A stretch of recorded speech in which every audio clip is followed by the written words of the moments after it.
Muito bem, o nosso curso Exercitando o Português vai chegando aí na sua 11ª parte e a gente vai tratar do tema de ortografia, que é um tema que geralmente, depois da interpretação de texto, é o que vem em segundo lugar no edital.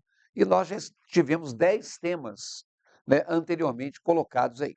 Então vamos começar a falar desse tema de ortografia. Quando você fala de ortografia, ela é uma das partes da gramática e ela é aquela que vai procurar ou vai se preocupar em como escrever corretamente as palavras. Na língua portuguesa, orto significa correto e grafia significa escrita. É como eu sempre digo, eu sempre faço analogia, né? Você que já usou aparelho nos dentes, aquilo se chama aparelho ortodôntico. Para quê? Que é para corrigir, para alinhar os dentes. Então, a ortografia é a grafia correta da palavra. Para você escrever uma palavra corretamente, você tem que pensar na origem das palavras. Então, quando a gente fala de etimologia, significa a raiz, a base das palavras. Muitas vezes você fica na dúvida, porque uma palavra tem o mesmo som do que outra. Só que uma é com S, outra é com C, uma é com Z, outra é com S. Isso se chama fonologia. Por que eu estou trazendo esse nome? Ninguém vai te perguntar numa prova o que é fonologia. Ninguém vai te perguntar numa prova o que é etimologia. Mas às vezes você pega um edital e quando você pega o edital está escrito lá fonologia. Você falou, tem que estudar o quê? Então, algumas coisas que nós vamos tratar nesta parte dizem respeito ao estudo da fonologia. E aí, né, essa parte da ortografia entra naquilo que tem a ver com o estudo dos sons, porque você fica na dúvida, é C cedilha ou é dois S's? Porque o som é o mesmo. É G ou é J? O som é o mesmo. É concerto com C ou é concerto com S? O som é o mesmo. Mas aí a grafia, com uma letra ou com outra letra, tem acento ou não tem? Vai depender na pronúncia, no sentido e assim por diante, tá? Bom, nas provas, você vai ver que basicamente a maioria das questões dizem respeito à acentuação gráfica, em que eles vão pedir para você justificar por que determinada palavra tem acento, ou qual é a regra que justifica aquilo ali. E hoje está muito comum aí, ó, o uso do hífen, principalmente depois do último acordo ortográfico, em que algumas palavras que tinham hífen perderam, algumas palavras que eram escritas de maneira separada hoje viraram uma palavra só, e nós vamos tentar fazer aí um resumo aqui. Para começar, vamos nos avaliar. Olha a questão número 1, que é uma questão da banca objetiva. Em relação aos acentos gráficos, qual das palavras a seguir está escrita corretamente? É a letra A? É a letra B? É a letra C? Ou é a letra D de dado? Pause, marque com seu conhecimento prévio e volte aqui comigo.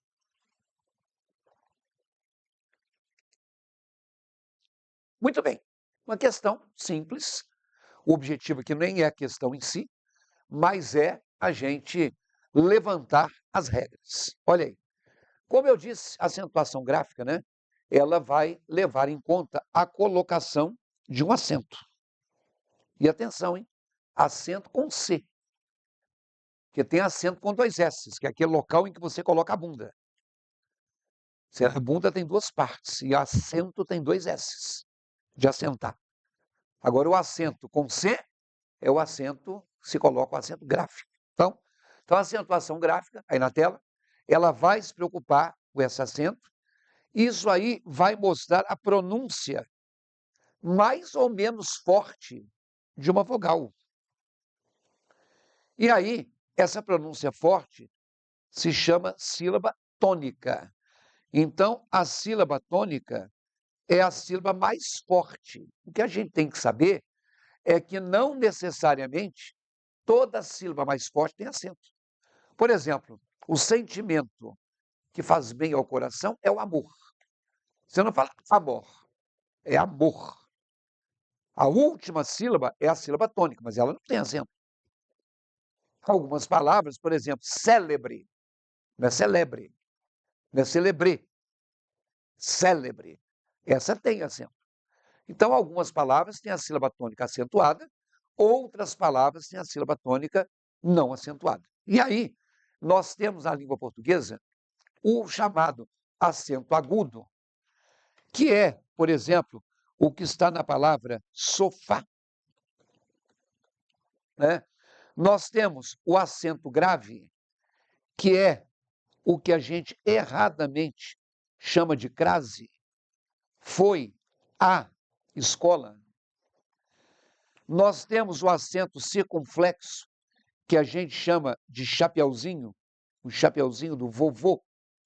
Então, a palavra sofá tem o A como sílaba, o Fá como sílaba tônica, a palavra vovô tem o último vô como sílaba tônica, que são palavras acentuadas. Então, os três acentos que nós temos são o acento grave, o acento agudo e o acento circunflexo. Atenção, hein? Anote uma coisinha aí. Quando eu tenho essa palavra aqui, ó, coração, claro que essa é a última sílaba tônica. Ela tem um tio. É só para dizer para vocês que tio não é acento. Ele é só uma marca que serve para deixar indicada a sílaba mais forte. Toda sílaba que tem tio é aquela que você pronuncia com mais intensidade. Mas o tio não é um acento gráfico. E terminando, os acentos, então, eles são fundamentais, eles são essenciais, porque eles têm a ver com a sonoridade da palavra, eles têm a ver com a força que as palavras têm, né, nessas sílabas, que, como eu disse a vocês, se chamam de sílabas tônicas. Então, pensar em tonicidade é pensar nisso aí. Então, eu disse que tem muita questão de prova que pede para se justificar. A acentuação gráfica, primeiramente, ela se baseia na tonicidade. Isto é, ela leva em conta a sílaba tônica. Então, de acordo com a sílaba tônica, olha aí, as palavras podem ser monossílabas. Então, uma palavra monossílaba, obviamente, é uma sílaba só, como é, por exemplo, a palavra pá. Ou a palavra é oxítona, como é a palavra café. Então, a oxítona, ela tem a última sílaba como sendo a mais forte. A palavra pode ser paroxítona, como a palavra fácil, em que o fá é a sílaba forte. Ou seja, a palavra paroxítona é aquela que tem a penúltima sílaba tônica, ou a segunda de trás para frente.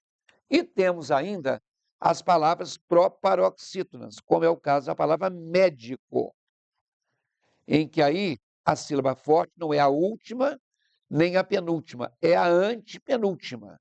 Em outras palavras, é a terceira sílaba tônica de trás para frente. Então, a maioria das palavras, você vai justificar. A palavra médico é acentuada porque é uma palavra proparoxítona. Então, o primeiro critério é esse. Porém, vejam só, se houver um ditongo, e o ditongo é o que a gente vai definir daqui a pouco, que se chama encontro vocálico, aí eu não levo em conta mais se a palavra é oxítona, paroxítona ou proparoxítona. Eu justifico a acentuação pela tonicidade, desde que a minha palavra não tenha ditongo. Então, a tal da fonologia que eu falei é a parte da gramática que muitas vezes estuda o que é um ditongo, o que é um tritongo, o que é um hiato, o que é um dígrafo, o que é um encontro consonantal, que são coisas que não têm caído muito em prova. Na tela. Além disso, se houver um hiato, que é outro encontro vocálico, eu não tenho que olhar se a palavra é oxítona, paroxítona ou proparoxítona. Então, a regra número 1 é olhar a tonicidade, desde que não tenha ditongo e desde que não tenha hiato. Voltando à questão 1, né, eu tenho aqui a palavra ideia e a palavra estreia. Ok? Por que que eu separei essas duas palavras? Porque quando eu divido em sílaba, eu vou escrever assim, ó, ideia. Ou eu vou escrever assim, estreia. Certo? E essas duas palavras, elas têm ditongos, que é o que a gente chama de ditongo aberto. Então, a pergunta é, tá bom, pessoal, você falou que a gente leva em conta primeiro a tonicidade, que eu só não levo em conta a tonicidade se a palavra tiver ditongo ou hiato. E aí vem essa pergunta aí na tela. Mas, afinal de contas, antes de mais nada, o que é um ditongo? Então, um ditongo é, como eu escrevi ali há pouco, o encontro vocálico. Eu tenho uma sequência de sons na mesma sílaba. Aqui, ó, pai. O A e o I são duas letras vocálicas. Peixe. O E e o I são duas letras vocálicas. Avião. O A e o O são duas letras vocálicas. Quadro. O U e o A são duas letras vocálicas. O mesmo acontece com caixa e o mesmo acontece com pães. Então, a palavra pães tem uma sílaba só, a palavra pai tem uma sílaba só, e as letras vocais ficaram na mesma sílaba. Peixe tem duas, o E está junto com I. Avião, o A está junto com O. Quadro, o A está junto com U. Caixa, o A está junto com I. Então, quando as duas letras vocálicas ficam juntas, nós temos aí o que a gente chama de ditongo. Eu sei que dentre vários vícios que você já teve na vida, um deles te dizia que o ditongo é quando a gente tem duas vogais na mesma sílaba. Isso é mentira. Toda sílaba da língua portuguesa tem uma vogal no mínimo. Então, estou te informando que não existe sílaba sem vogal. Mas toda sílaba em português tem, no máximo, uma vogal. E o ditongo? Olha aí na tela. O ditongo tem o que a gente chama de vogal e a outra coisa se chama semivogal. É uma coisa que vai fazer muita diferença no conceito vicioso que você tem? Não. Eu quero que você saiba primeiro o seguinte, que a vogal, olha aí na tela, o que se chama vogal é o núcleo da sílaba.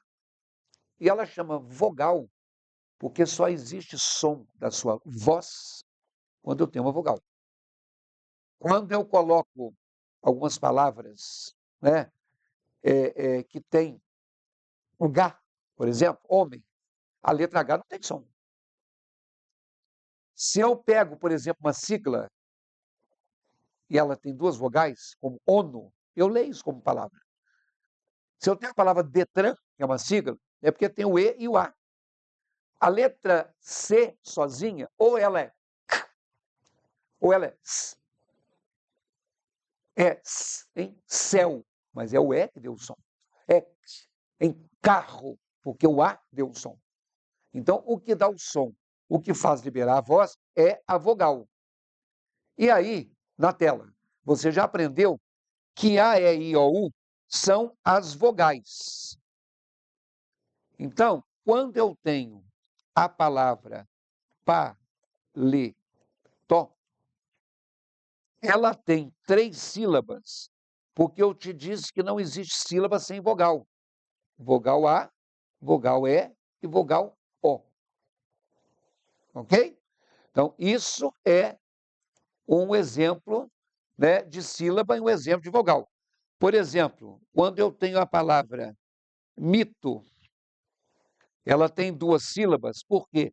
Porque ela tem 2 vogais. Não existe sílaba sem vogal. A vogal I, voltando aqui, deixa eu só mudar aqui a cor para eu marcar para vocês. A vogal I e a vogal O. Toda sílaba, como eu disse a vocês, tem que ter vogal. A palavra curado. ela tem 3 sílabas, porque ela tem 3 sons de vogal. A letra U, a letra A e a letra O. Ok? Então, até aí, nós temos, né, o exemplo do que é vogal. Mas o que é semivogal? Olha aí. Chamada semivogal, e isso aqui significa meio.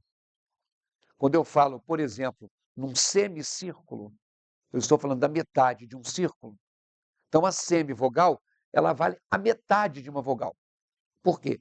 Porque ela acompanha, olha aí na tela, essa vogal. Ela tem um som mais fraco e menos nítido. A letra I e a letra U, que você aprendeu como vogais, elas podem ser vogais sim, mas elas podem ser semivogais. Como assim, professor? Se eu tenho a palavra caixa, se eu tenho a palavra peixe, se eu tenho a palavra frouxo, eu já te falei que toda sílaba tem que ter uma vogal no mínimo e uma vogal no máximo. Então, gente, a letra A, que tem aqui 2 vezes, a letra E, que tem aqui 2 vezes, a letra O, que tem aqui 2 vezes, A, E e O, sempre vão ser vogais. Então, essa letra I e essa letra U, elas às vezes são vogais. Nestas palavras aqui, elas são semivogais. Por quê? Porque elas estão juntas com uma vogal. Então, a letra I sempre é vogal? Não, mas ela pode ser. Olha no exemplo anterior que eu dei. Por que que esse I é vogal? Porque ele está com a consoante M. Ele não está ao lado de uma vogal, nem A, nem E, nem O. Por que que esse U é uma vogal? Porque ele está sozinho junto com a letra C. Ele não está junto nem com A, nem com E, nem com O. Então, a letra I e a letra U são semivogais aí, quando estiverem juntas. Olha aí, de vogal A, vogal E e vogal O. Então, caixa tem um ditongo, peixe tem um ditongo e frouxo tem um ditongo. Ok? O que é um ditongo aberto? Vamos aí na tela. O chamado ditongo aberto, ele é o que a gente chama de um ditongo oral. Atenção, quando eu falo em mãe, quando eu falo em pão, tem tio, não tem? Eu te falei que o tio não é o acento. Ele marca a sílaba forte e ele dá um som nasal. Então, mãe, pão, é nasal. Pai, pau, é oral. Então, o ditongo oral, ele pode, aí na tela, ser considerado um ditongo aberto, em que essa passagem do ar se passa pela boca. Pessoal, o que é esse negócio de ditongo aberto? Quando você estuda, você sabe que a primeira letra do alfabeto é a letra A. A segunda letra do alfabeto é a letra B. A terceira é a letra C. A quarta é a letra D. E atenção, a quinta letra do alfabeto é a primeira vogal. É a letra E. Mas se você mora do sul de Minas para São Paulo, você fala E. Alguns falam O, outros falam O.